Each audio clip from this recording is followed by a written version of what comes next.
Good evening, family. This is another version of the Journey 2020.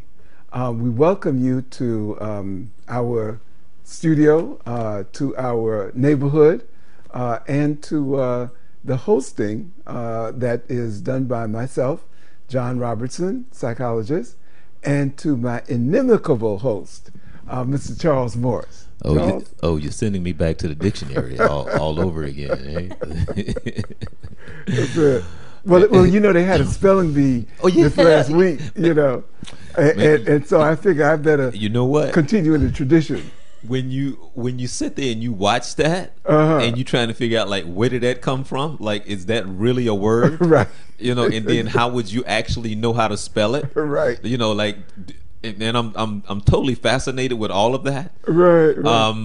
I mean, anybody, whether or not they're young, old, or whoever, how do you keep that in your head? Right. Exactly. Like, it's not like something you use all the time. But I guess maybe that's the way my brain works. I don't know. That's it. I don't know. Well, see, my take on it is that you got to have a young brain Okay. to hold all of that in there. Right. Because this old brain would never be able to even comprehend half of the things that they were spelling. Okay. You know? Hello, everyone. I'm Charles Morris. Welcome to the Journey 2020. Happy to be here with you. And as you know, each week we come to you right here at thejourney2020.com at 7 to 8 p.m. Eastern Standard Time. And we've been having some great weather. I think officially, winter is gone, because we did have some cool weather compared to people in the South. It was cool. Okay, Exactly. temperatures I think was in the maybe high 60s, low 70s. So yeah, so I think officially summer is here. As a matter of fact, summer has to be here because my friend called me saying we're getting ready to go water skiing. So I guess summer's here. Well, I think that I represent that in my little tropical shirt here. Okay, you know, so okay. that the folks up north, even if they don't have the weather, they can get the feel. You know. Okay. By the way, I didn't ask you. Yes. How was the fishing? Fishing was superb. Okay. Two things. Okay. We broke the bad luck legend. Okay. With my godson Kevin and Tony.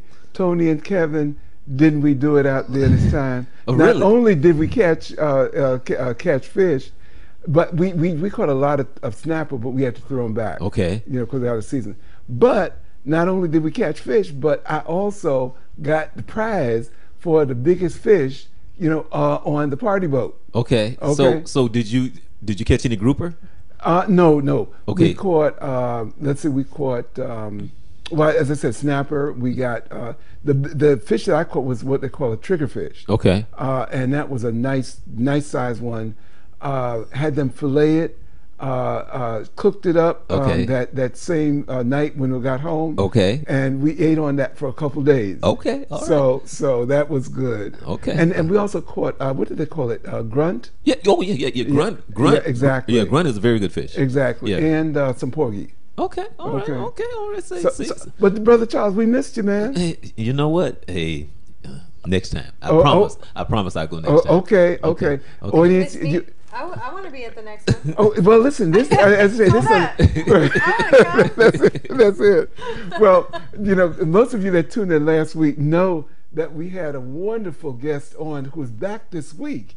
You know, Amanda is going to, Charles and I are going to try to stay a little quieter, you know, so that we can finish up on what we were supposed to last week. Mm-hmm. So, Amanda, without further ado, even though I know both of us would love to talk about fishing some more, and also before we do right.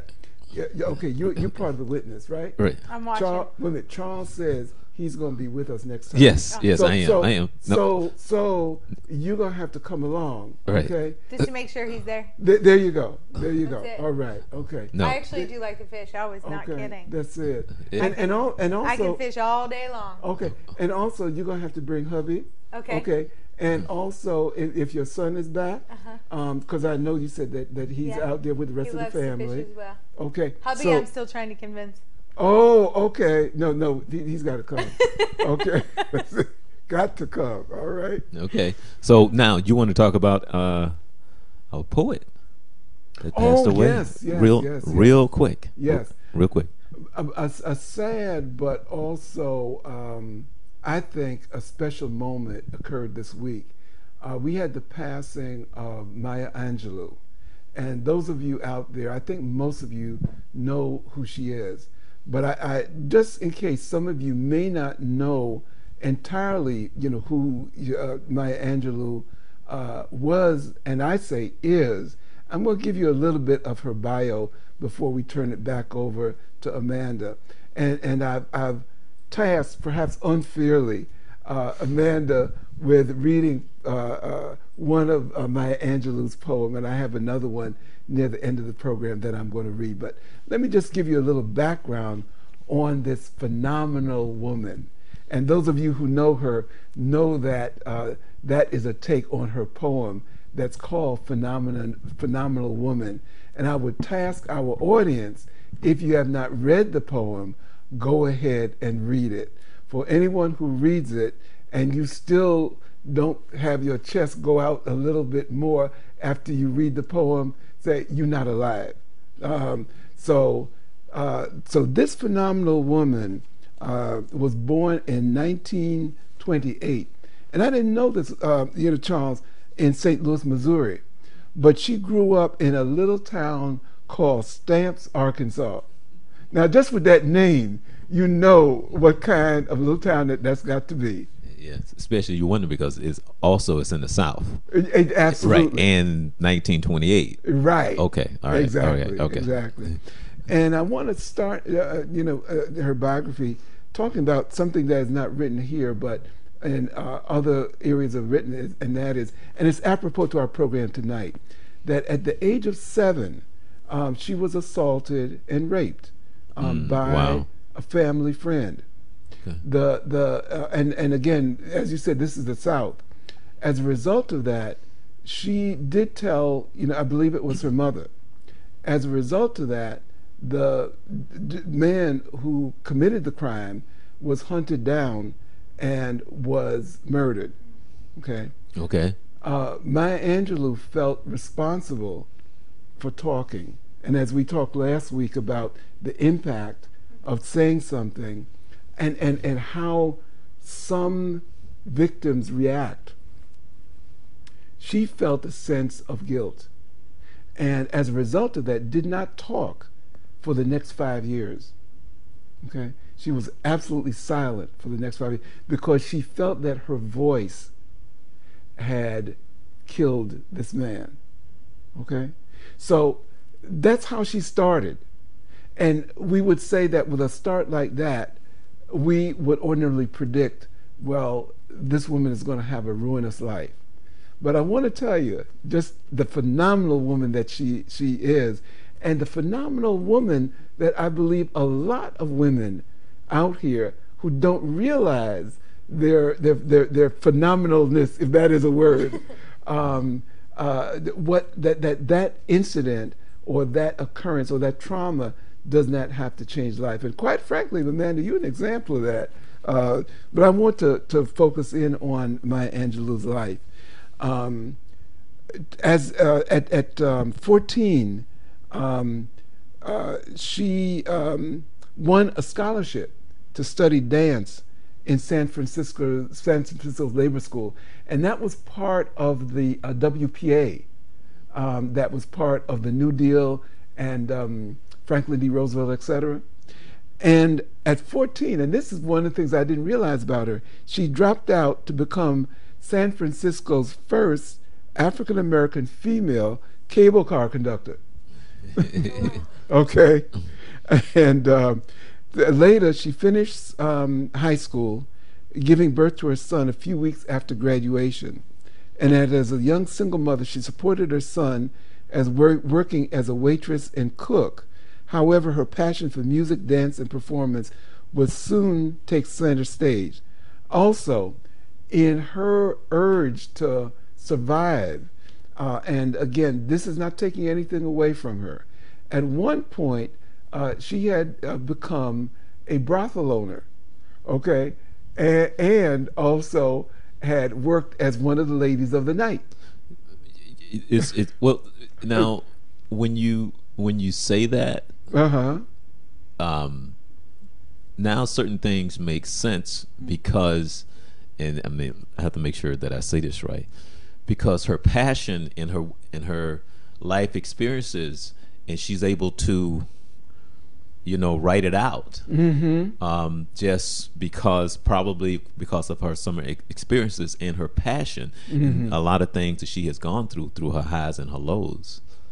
So she probably was able to put that on paper through just expression. Exactly. Yeah. And also for our audience, if you want to learn more about Maya Angelou from her own words, her first book, I Know Why the Caged Bird Sings, is a phenomenal book, and I would advise anyone who wants to know what it is to be wounded and come back from that to go ahead and read that book. But to go on, I just want to tell you how just phenomenal she is, and that is that in her love for song and dance, she was actually on the Ed Sullivan Show. Those of you who are of an older generation may remember that. That was the one TV show on Sunday night that most everybody watched. And many people will remember the Beatles having been featured or launched from the Ed Sullivan Show.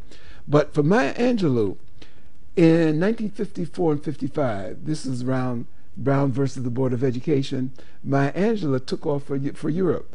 And she toured with a production of the opera Porgy and Bess.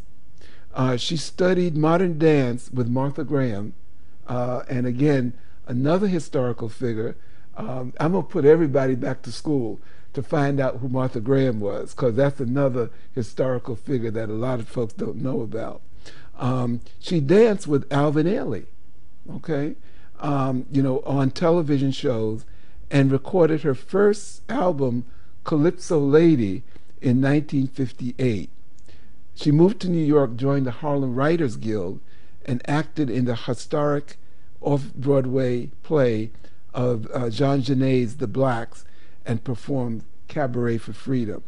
Now, this is all in her relative youth. And I'm just going to skip forward. She, at one point, moved to Ghana, where she taught. Now, remember, she never went to college, okay? She taught at the University of Ghana's School of Music and Drama, worked as a feature editor for the African Review and for the Ghanaian Times. She wrote voraciously. She mastered French, Spanish, Italian, Arabic, and the West African language Fanti. While in Ghana, she met Malcolm X, and there are photos of her with Malcolm, and returned to America to help him build his new organization. This was after he had left the Nation of Islam, the Organization of African American Unity. And I'm not going to read all of this because I really want us to get into the present, but I just want to give you just a little bit more about her. And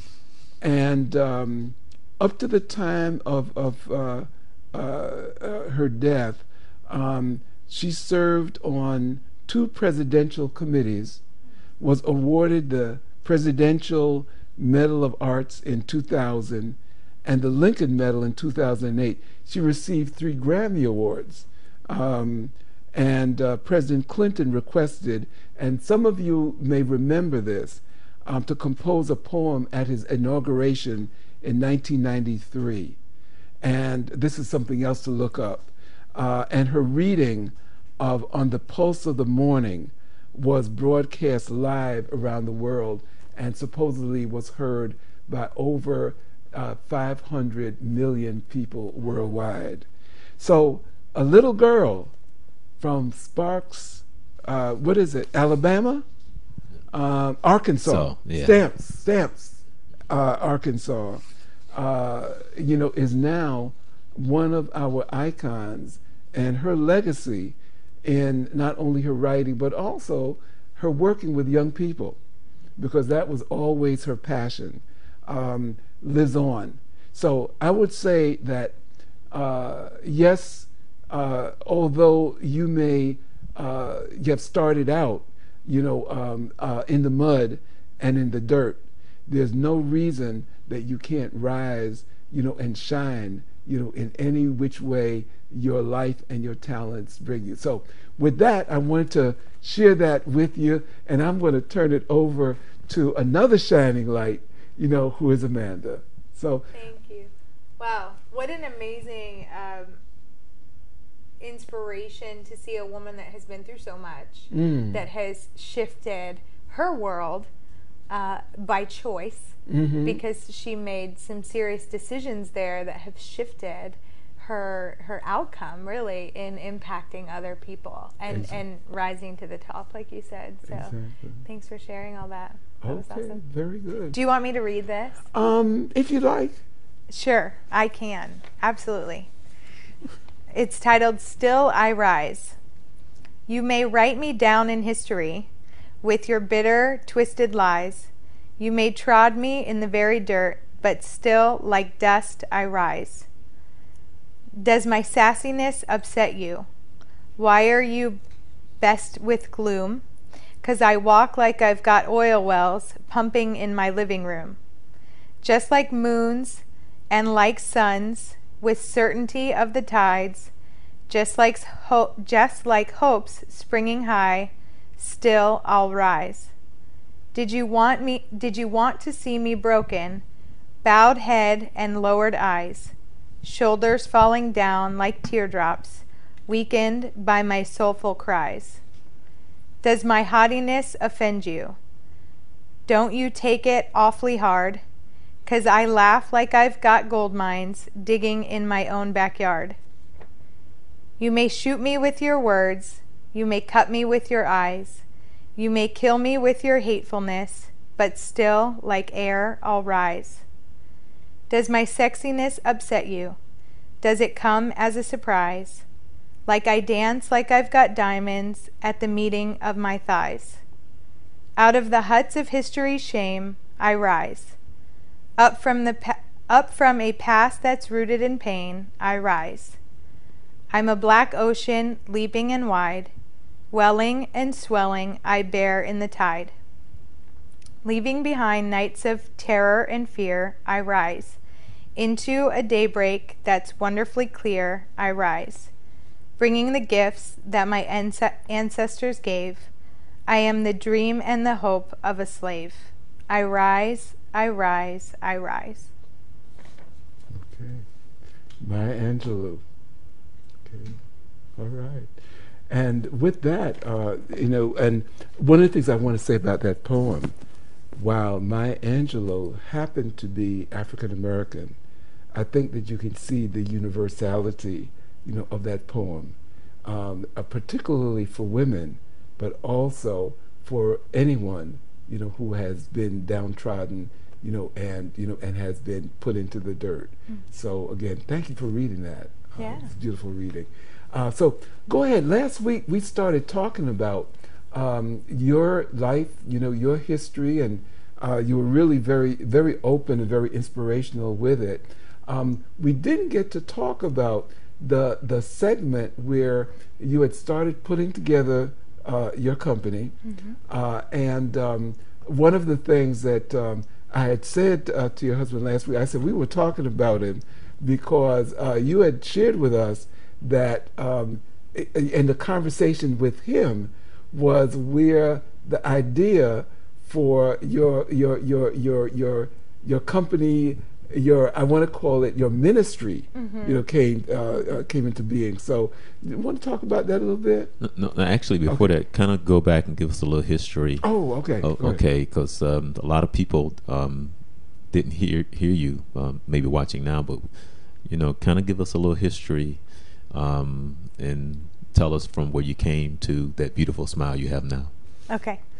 Well, as we talked last week briefly, I have overcome addiction. I was heavily addicted to drugs and alcohol after the death of my father when I was 16. I was sitting next to him when he passed away. And so that left me very lonely and kind of questioning what the love of God even meant. My stepfather had walked out on our family when I was 13, and then 3 years later I lost my father. And so I had been exposed to a lot of abuse and addiction, and I found myself in those same situations, thinking that that's just where my value was. And so after the addiction, I can say that, you know, by the grace of God, I remember there was about a 4-day period, and I think I may have mentioned this last week, where I had just done so many drugs: cocaine, methamphetamines, Oxycontin, ecstasy. I mean, just piled one on top of another, because I just wanted the pain to go away, and I could get lost for that moment in it. And so as I came down off of that 4-day period, my body just couldn't take anymore. And after that 4-day period is when I found out I was pregnant with my son. Okay. And so we had started to talk last week about the unconditional love of a child, and what love can really do to heal a heart. And so I remember now speaking on that, and so of course, looking back, I can say that when I got pregnant, there was a bit of shame and guilt that I hurt my baby, because I was pregnant during this crazy period in my life. Only a couple weeks, but you know, it was still very scary at the thought of possibly hurting him. Okay. Yeah. And so you know, as I started to think about this unconditional love of a child, that I just wanted a little boy to love me unconditionally, like I just had not really experienced before. Now I'm going to ask you what may seem to be a trivial question, because I noticed you said, you know, you wanted to love for a little boy.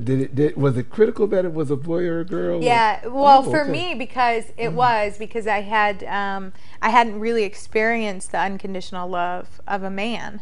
Okay. And I questioned the love of God, because my stepfather was a Christian, and so he was to me my reflection of what God's love was. So when he left, I associated God with that same kind of love. Like at any point, God's just going to say, "Okay, I've had enough of you.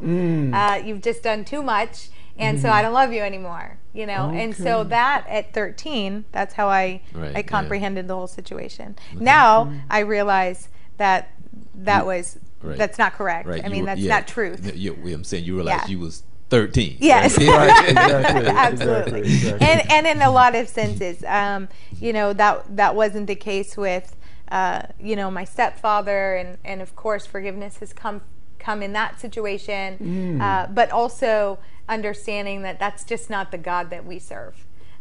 So yeah, you know, a couple things, and Charles just tapped on it a little bit, that the thinking of a 13-year-old are often, you know, and I encountered this in my clinical practice, and parents saying, you know, I don't know, I don't understand this child, you know, they were whatever, you know, such a wonderful child, and all of a sudden they turn 12 or 13, and it's like they've just lost their mind.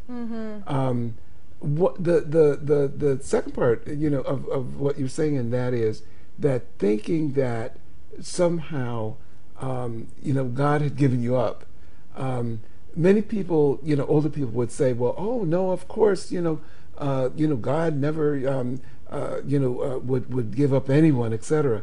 But for a 13-year-old, in the thinking of a child, that's for a 13-year-old or younger, that's a logical thought, to say, well, you know, I've been so quote unquote bad, or I've created such a terrible situation, or maybe I deserve, you know, for no one to really care about me. And for a child to really think in those terms, and often as adults, we often don't remember how we thought when we were 13, and we don't, think in terms of that 13-year-old mentality and think, well, why doesn't this child understand? So what you were saying, I think, is very important for parents to know that while they may want to give, all of the love, for that 13-year-old, they really have to try and understand that 13-year-old's world. What do you think about that? Yeah, absolutely agree with you.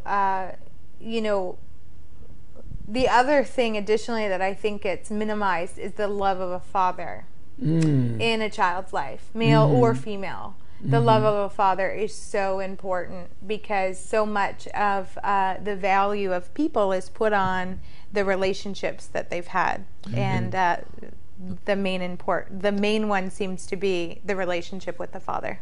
I've always heard, and you can respond to it, but I've always heard that for a girl, her first date should be her father. I've always heard that. The experience of the first date, just going out, spending time, and what it's like to go out and be with a male, and how he would treat her. So I've always heard women or mothers or whoever say the first date really should be with the father, under those understanding that he's spending time with her, showing her a good time, showing how a male should respect her, and showing how gentle and kind, that's what you should expect. Well, let me jump in here for a little bit. One of the things that requires is for the daddy to know what is required of him, as a male. Well, yeah, that's all part of it. Right. Saying that he has to understand and to know to teach her. That's part of the teaching, and he should understand how important that is. That's what that means in that sense, to say that he's now building the building block exactly for her to say yay or nay to the men that come into her life. Right. And the reason why I touched on that a little bit is that as you and I, Charles, have had a conversation about some of our young men, who often don't have a clue of how, even being young fathers. Right. Well, well, that's we always talk about a show in a show because we always get to a time. I mean, every time we do a show, we always talk about that's another show for another show, because there's so so much, just so much. Right. Because when you talk about the idea, it was funny because our very first show that we did was about teenage dating, and we were talking about what it's like when we were young versus now, when the young man Austin was on with his mom and Eric. Julia. Yes. Yeah, Julia was talking as a mother, and what it's like, and it was just funny because the mother concept, is totally different than the father's, totally different. Right. But nowadays, when we were just talking, but then when Austin talked about how much it costs for the date, he had to pinch his mom because his mom went on the date with him, because I think the date was like $85, and they and they was just at the movies, and he was like, "Mom, you gotta give me some money." I didn't know popcorn cost so much. I love it. Exactly. So that whole experience of going out on his very first date, it was just so funny because he didn't have a clue. But that's well, I have to give a shout out while we're talking to my niece is 14 and has her first dance tonight. And so my sister was sending pictures. So awkward to see her like in a dress and nails done and hair done. I'm like, wait a minute, where was the little girl I used to rock? But her dad, it was two girls that were her and a friend, and they didn't take dates. And so the friends actually dressed the same. They matched their dresses, and the dads took the daughters out to dinner, bought them flowers, bought them a necklace from K Jewelers. Okay. So anyway, that's all happening tonight. So it just rings a bell. So kudos to my niece and my brother-in-law, because I think that's really cool. They're actually experience what we were just talking about. So, wonderful. Anyway, I must say that's kind of cool. There you go. Yeah. But you know, as you had started saying that the importance of both that unconditional love and also the importance of males, you know, in the life, you know, of a girl, you know, of a young woman, you know, gets to be critical. And just talk a little bit about you know, your experience in coming up after the losses, you know, after some of the traumas, etc., after the drugs. Where were you at that point, you know, in your life? What was happening, and what was your thoughts about, you know, who you were, or you know, or what you were going to make of your life? Okay, well, this leads really well into the book I'm writing called Beautiful Mess. And Okay. that's what I Well, was. I love it. Beautiful I was a mess. beautiful mess. There's Okay. what I was. Okay. That's where I was at. Okay. And what that means is I was beautiful on the outside, but such a mess on the inside. I really had a distorted perception of myself. I was very self-sabotaging. I got a lot of my value out of what men said. So I found myself completely seeking the acceptance of men, regardless of the environment. And you know, to be very honest, the majority of the time it was very unhealthy environments. And so I put myself in extremely dangerous at times situations because all I wanted was that love of a man. And you know, God's restored that with my husband, but we'll talk about that in a second. Right. And so I there was a lot of growth. I was still so young mentally because the years of drug use really steal who you are, because you aren't growing. You're very you know, I do believe that if you're not growing, you're decaying. You're never stagnant. You're never just staying the same. So you're either growing or you're decaying, and drugs certainly decay you. So years of drug use prevents you from growing. And so I had come out on the other side of the drug use very young still, and very How old were you about that? 19. Okay, so yeah, so you were very young. Okay. Yeah, and pregnant, Okay. and still in abusive relationships, and so yeah, it was. I still had a lot of growth as far as my worth and my value, and I would seek my value again, men, and my external appearance. A lot came from the compliments and the affirmation, even from people, not only men, but just that consistent affirmation, and many times about my looks. So very outward focused. Okay, and in hearing or receiving the compliments about your looks, how did that register inside though? It didn't. It was falling on an empty tank. And so there wasn't, like, you know, when you're filled up and you let's see how I can say this. Now that I'm healthy and I have a healthy perception of myself, knowing who I am in Christ, my tank is full. So as those affirmations come, there's an overflow that takes place. I'm not, like, you know, when you seek affirmation to you're really to get something, you're really doing it to take. And so it's like, I want you to tell me I'm gorgeous because I want to take from you, versus being able to receive it and then being able to give it back from an abundance place. So you come from an empty place versus a place of abundance, and it really affects you know, the stickability of the compliment. Yeah. So in needing the compliment, it's either coming from a place of neediness on one end, versus a place of abundance, you know, on the other. And I think that's really an important dichotomy, because a lot of young women that I've seen in my clinical practice, that there is a sense of neediness that is there, and as you said, with outward, you know, beauty at times, but with an inner I want to say almost an inner void, an inner emptiness. And you touched on that very nicely when you said that your what did you call it? Your love tank, was empty. Yeah. Yeah. So I think that's important.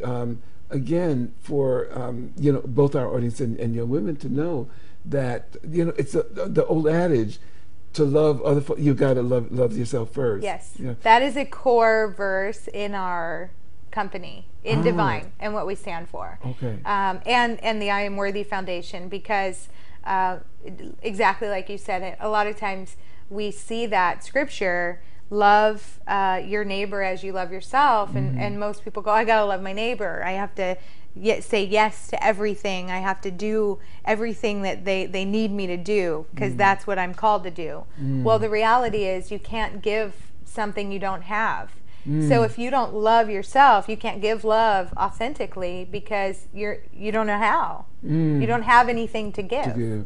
So you're giving out of an empty place, and it's not the same.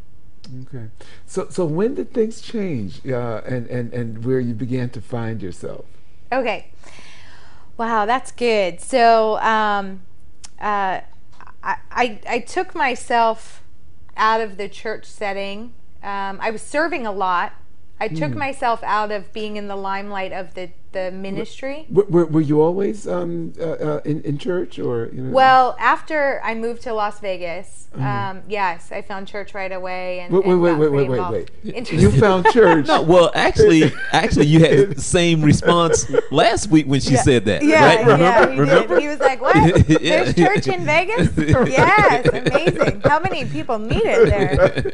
Exactly. Okay. Yeah. So you found church in Las Vegas. I did. Okay. And all right. a lot of my restoration began at that church.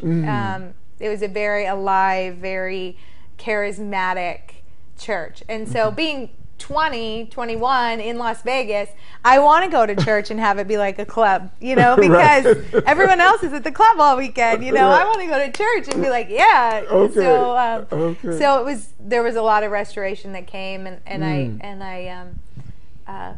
I really wanted to know God, and I wanted to know and explore what his love was really all about again, which I had, like I said before, I had thought that he would leave. Well, now this brought me into a place of going, well, maybe you are there, and maybe you do want more from me, and trying to figure out what that looked like, I guess. And so there was a several year period where I served in the church. I did whatever I could. I just, just being in the church gave me a fullness that I didn't have otherwise. Okay. So I just kind of threw myself into that, and so after, I want to say I was in Las Vegas 5 years or so, and I had come to the place where I knew what I was doing and the path I was on in my relationship wasn't what God desired for me, which might sound awkward, because of course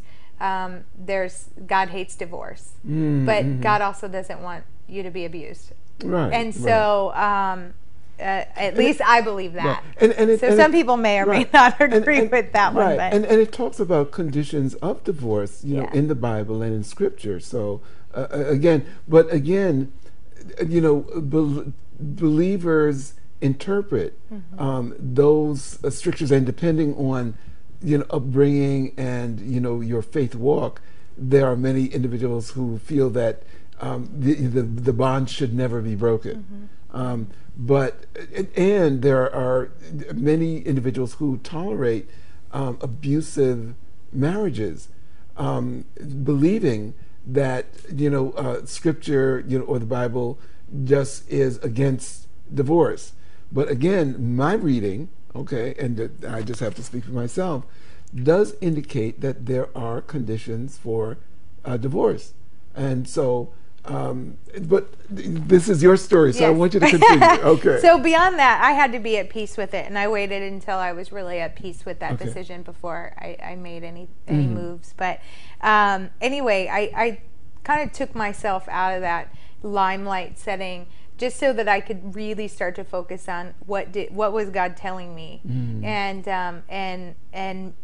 growing as a woman and a mother, because you know I have Isaac, and so how do I become a better mother for him and a better influence in his life? So I spent some time, and I remember specifically, this is when it changed it all. I went to a personal growth seminar that was absolutely phenomenal, and it really helped me heal and learn more about myself. It gave me an inward look at the junk I had been carrying for years. And so that was a huge turning place for me, that seminar that I went to. And from that, it gave me a fire to keep growing. Like, here was my first experience with real personal growth outside of the churchy realm. And it was amazing, because I learned so much about myself and my areas of weakness, and where I felt like God had a spotlight, and he was like, right there, honey, work on that spot right there. So there was just an awakening in me on these areas that I needed to work on. And so I remember going on a weekend retreat with my girlfriend, who was a worship pastor. And we were driving back, and she said, you know, she was a good friend. A good friend tells you not what you want to hear, but what you need to hear, right? Yes, she was a good friend. I had a few of those. I had several of those in Las Vegas. But she said to me, you know, you often ask what other people think about you. Again, going back to wanting that affirmation. She said, have you ever stopped to ask God what he thinks about you? And I was like, wow, I can't say I ever have. And so I was determined at that point to hear God tell me who I was and what he thought about me, what his thoughts were towards me. So Christmas Day, fast forward a couple months, Christmas Day 2010, I'm painting. I love to paint. I'm painting in the bathroom, funny enough.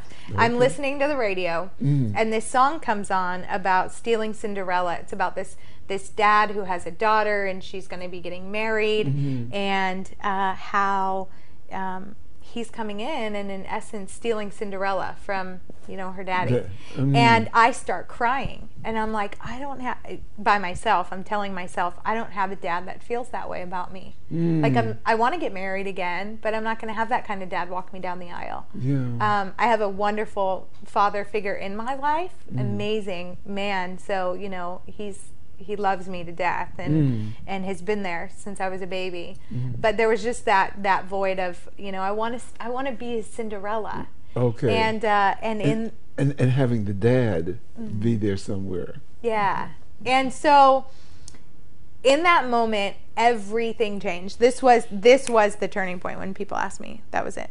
And it was, God said to me, that's exactly how I feel about you.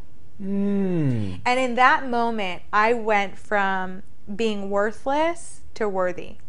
And my value became one of, I could see who I was in him and not who I was in the world. My whole perception changed. And it was in a moment. I'm talking radical change. And I really knew the love of God in that moment. And he went from being my Savior and my God to being my Heavenly Father. And so that void, that father void that I was missing, was filled. And 2 weeks later, I met my husband. And so it's like God really had to work on my heart so that when I did meet a man that treated me like a queen, I knew how to receive it.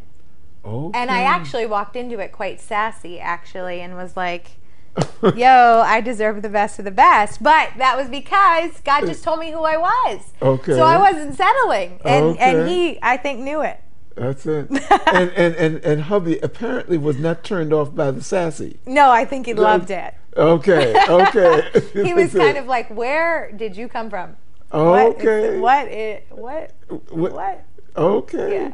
Yeah. So. And I can see him smiling over there off camera. So I know that he still, you know, has that love that sassy. Yeah. Okay. Well, I knew I wanted to have I wanted to get married again. I knew I wanted a man with vision and dreams and goals and a man that loved God. But he said, when he introduced himself to me, I said, where are you going to be in 5 years?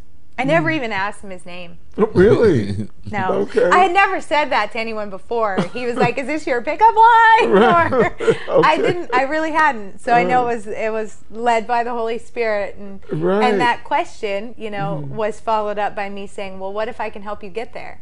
And he was like, "Where did you come from? Who says that kind of stuff?" But Exactly. Anyway, yeah. So. Exactly. Question. There's a lot that I would like to ask you, but I want people to know how you got to the point where you I am worthy, and talk about some of the people that which you have helped, but some of your workshops, which is sounds phenomenal, and that some of the people that have come in contact with, as far as some of the stories that you can tell us about some of the battered women. Sure. Well, I'd like to start out saying that my first experience really speaking and ministering to a large group was not only women, but it was youth. And it was a group of about maybe 100 or so students in Nashville. And I remember I just had this certainty. I knew I was going to speak to this group. My husband was speaking at their conference, and I said, they need me. They need me there. And it was the first time I really, in a group setting, got to express what I had been through and encourage a group of people, young girls and boys, that regardless of what they were going through, God could use it for greatness. And so that was powerful. And I mean, I had like a line out the door, and all these young girls were like, "I want a picture with you." I felt like a celebrity. I mean, it was amazing.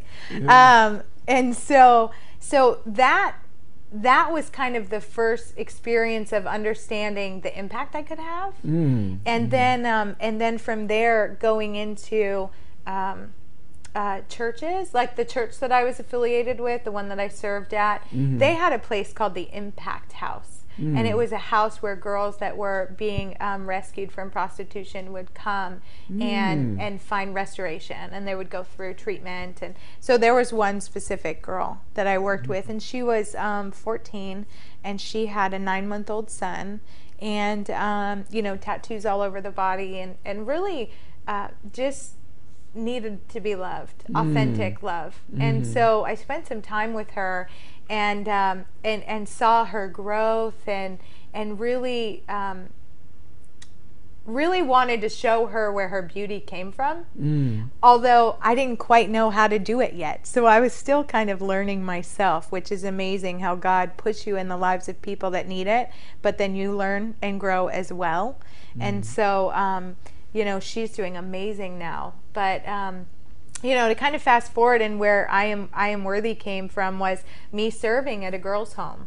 I went and I was on the floor playing with their kids and just loving on these girls, not needing anything from them, but just to love on them and tell them, how worthy they were, and regardless of what they've been through. Right. And so I came home, and my heart was just heavy, and I'm like explaining to my husband what I had just experienced, and my passion, and what kind of emotions were rising up based off what I had been through, and how I really wanted to impact these women.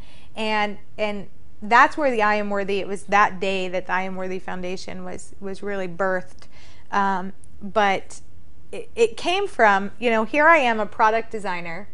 I've run the salon at Caesar's Palace in Las Vegas. I created my own line of cosmetics. And that was, at the beginning, outward focus. Now has shifted and become inward focus with an outward, icing on the cake kind of thing. Okay.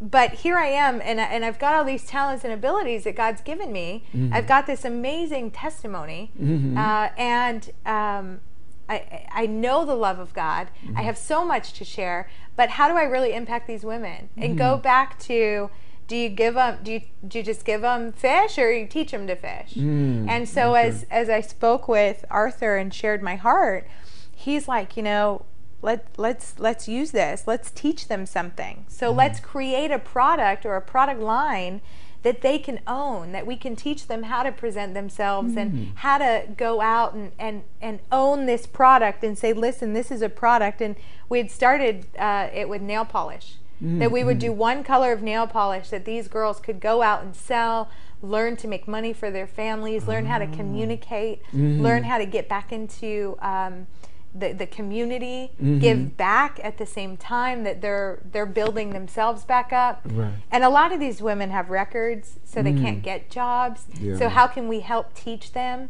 And then also teach them how to use what they've been through to impact other people.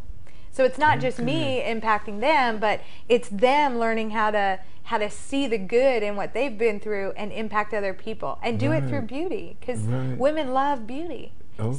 So using the talents God's given me and create something that's specific for them, but that kind of has grown now into additional things. Okay, so it's you know, again, the each one teach one, you know, so that as you teach, you know, a woman, you know, again, to value herself, she then has the ability to pass that on, and that just keeps, you know, rolling on.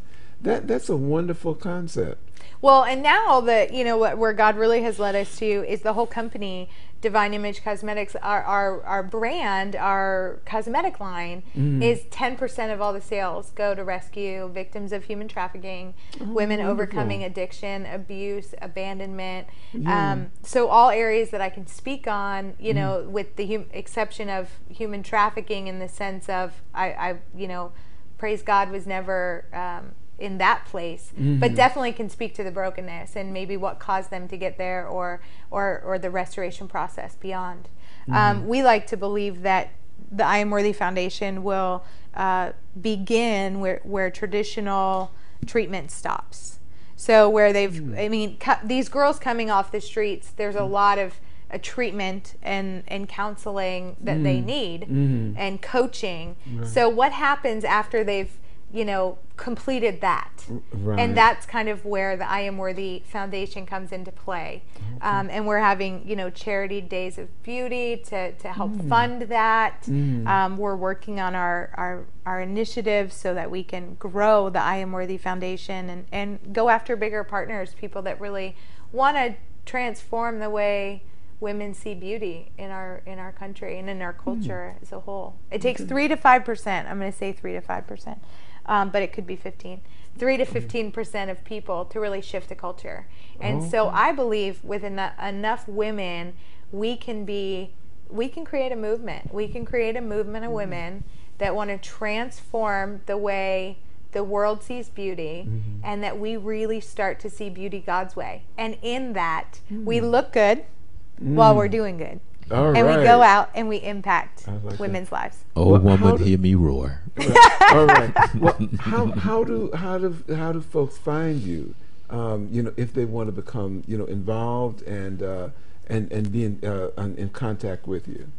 Sure. The I Am Worthy Foundation is IamWorthyFoundation.com. Okay. And DivineImageCosmetics.com is our... Okay, IamWorthy.com. I Am Worthy Foundation. Oh, I Am Worthy Foundation. Actually, there's 3, and all 3 of them will be up on the screen when it gets up on the net. Fantastic. Right. Okay. You are on it. Talk about a couple of the workshops, because I know we had mentioned something about... I should have written it down. Something about the Charity Day of Beauty, maybe. Or? No, it has something to do about I'm too messed up for something. Okay. Then there actually, I think you had like 4 of them on there. Yeah. But it was 2 of them that I outlined that I thought that the lines were catchy. Yeah. And one of them had to be I'm too messed up for something. I know what you're. I know which one. Okay. Yeah. Okay. They're quite sassy. This brings out my sassy side. Okay. But yeah. And the speaking is huge for me because as you can tell, I love to talk. Well, good thing. Okay. So, you know, I am the beauty evangelist. There is not any other. So that you can find me there too, beautyevangelist.com. Okay. But that's easy to remember, right? Okay. And so with that, your looks may attract someone that your attitude cannot keep. There you go. Yeah, Yeah. that's it. Yeah. Oh, I love that. Right. Yeah. That is And great. so I learned that the hard way because I did meet a lot of people that were awesome people, but they didn't stay in my life long because my attitude sucked. Can I say that? Oh yeah, You yeah, can. yeah. Yeah, you can say that. we keep it very real. But on yeah, the but journey, but so. but that's what need to be. You really need to say that to a lot of women, really, right? Yeah, right. Well, what happens is if women understand their attitude speaks so much louder than their looks. So when your attitude's right, then when your looks attract somebody, they're gonna stay. And I also can say I've learned this on both levels. I really believe if God had not worked on my attitude on Christmas Day 2010, my looks could not have kept my husband because my attitude wasn't right. My attitude wouldn't have been right. I don't know if I'm saying that clear. Right. No, Yeah. But my attitude, he would have been out the door. Well, Okay. Yeah. we talk all the time, Yeah. and I have lots of friends and female friends, and there's a saying that I always say, and I said, well, there's a certain thing that will get you in the door. Okay, your looks will get you in the door. It won't keep you there. So Same thing, yeah. right. It'll get you in the door, but it will not keep you there. Okay, so that's my saying. Yeah, Yeah. it's good. That's good. And then the second one, which there are a bunch, but the second one was my outward beauty. Wait, how was it? Wait, let me see here. How can I not remember? They'll just have to go to the website. Yes, my outward beauty was irrelevant, basically, Right. because my internal. I was such a mess on the inside. I was so broken on the inside. Right. It made my outward beauty irrelevant. Right. Right. And that kind of goes to the same thing. And it just talks about women understanding that true beauty comes from within, Right. and it can't be purchased. And so while we sell makeup, we teach on the makeup that it's not about the makeup, Right. which is kind Right, of fun. and that's one of the things that we try because we've all been on the radio show that we used to do. Used to do a lot, and we used to talk about that and all these things that we're talking about. Because we try to give the male's point of view. Because the perception that women have is just like, whoa, wait, whoa, Yeah. and it's just so different because. The perception, and especially when when you're talking about the young girls, and they think that this is what the boys want, and it's not, and then the way that they dress, that's not it. I mean, there's a certain something that the boy likes about that, but that's not what he wants to take home. So we try to But get them I have to understand. say in that too, because I'm really passionate about this. It starts with mom. I mean, mom and dad, because dad's an influence there as well. But a lot of these girls are doing what they're seeing. So if mom isn't respecting herself, then how does daughter go out and know how to respect herself? I mean, this goes back to what we were saying Right. at the beginning of the show, and we can't put all the weight on dad's shoulders because Right. mom plays a really big part in what girls emulate. Right. Exactly. Right. Or the influences of other women around them. So, yeah. And I'm just looking at our time, and we're coming Uh-oh. pretty much to the close. But what I like to I do, told you I could talk the whole hour. well, to one phenomenal woman, Amanda, I just thought we could close out with a poem by another phenomenal woman. Okay, but first, is there anything else that you want to say before we close out? Any other information you want to give us real quick? Well, if anybody wants to book me for speaking, Right. I've got a lot to Okay. say. Okay. All right. I've got a lot to teach. That's what I meant. I've got a lot to teach. Well said either way. That's it. No, and then All of right. course, supporting our cause. That's as easy as committing to. Women wear makeup, so if you're going to buy makeup with a purpose. Buy makeup with that means something other than just buying makeup, and Right. and support us that way. That's another big one. Okay. Yeah, Okay. Okay. that's Wonderful. it. Thank you guys. I really appreciate you. Well, it is truly a gift to having you on the program. The message that you carry is such a critical one for women, for men, for everyone.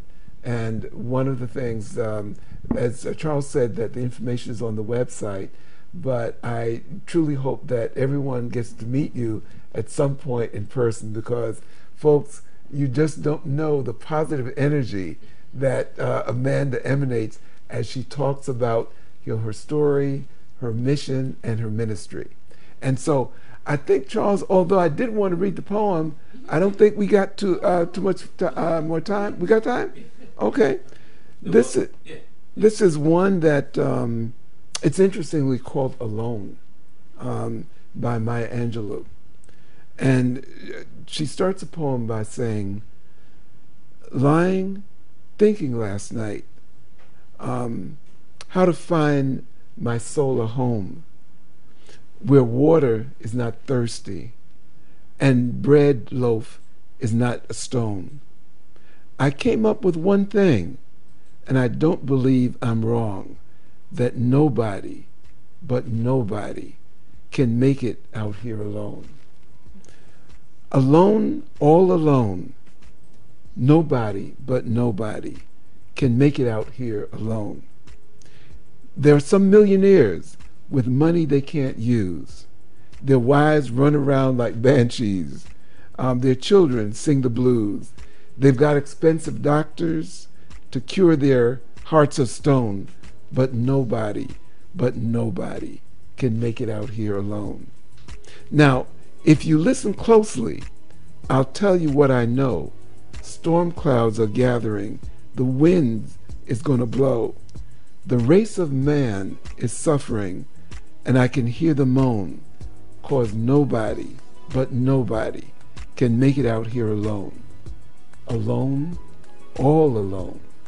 Nobody, but nobody, can make it out here alone. And again, that's why God's love is essential in all of our endeavors. Okay. Maya Angelou. Family, good night. It has been, again, wonderful to be with you. I hope our message and our guest message is something that is helpful and healing. And we'll be back next week with a little more of the journey. So tonight, again, the journey is from you to me and from me to you.